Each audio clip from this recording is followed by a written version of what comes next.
Debt-Free Divas are joining us this morning. We are joined by Tony and Tyrese. Yes. And both of you, Debt-Free Divas, you started this a couple years ago, helping people get out of debt. Who had the debt problems here? Tony? Unfortunately, I did, yes. Tell me about it. Well, about maybe 2002, my husband and I, we added up our debt, and ultimately we were in over $100,000 worth of debt. So it took us 6 years to do so, but we were able to get through it and pay that all off.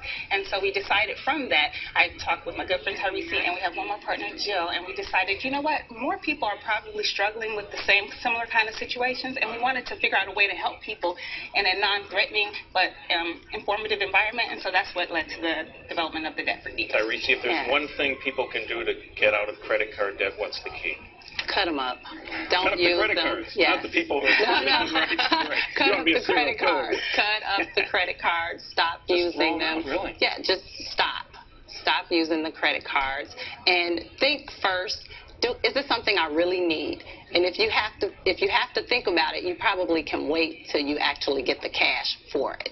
If they don't have the nerve to cut up their credit cards, Tony, what else can they do? Well, the one thing we definitely... Because I always carry one. I figure, like, you go on vacation, you got to have one for an emergency. You can't just get rid of all. Well, the one thing we definitely encourage people to do is kind of understand where they are. A lot of times we don't really want to focus on the black and white numbers. So the first thing we encourage everyone to do is try a budget. Now, it may take you about 3 or 4 months to really get used to it, but put everything down on paper, all of your expenses, all of your income, so you know exactly what you have. And then also outline all of the debt that you have so you know in black and white, what am I actually dealing with? That will help you decide that you maybe need to take that step of cutting up your credit cards, or at least cutting up all of them except for one, and the one that you don't cut up, put it on ice in the freezer. And then stay out of the freezer. Right?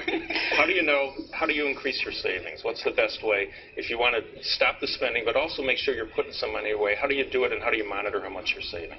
Well, first of all, I think paying yourself first. So along with paying your expenses, pay yourself. Give yourself that 10% savings first, and then start to look at those expenses to see where you can cut those expenses. Do you really need the $120 cable bill?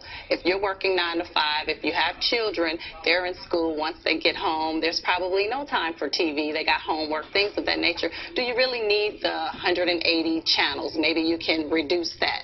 Start with looking at your expenses to see where you can cut those. Sometimes the cell phone bill is not as needed, you know, the package. You can change the packaging. When going shopping, you may not always need to go to the most expensive department store. Try a consignment store. Try shopping in your own closet, which is a challenge that we put to our audience over this past month. Check way in the back where you've got all those things that you have.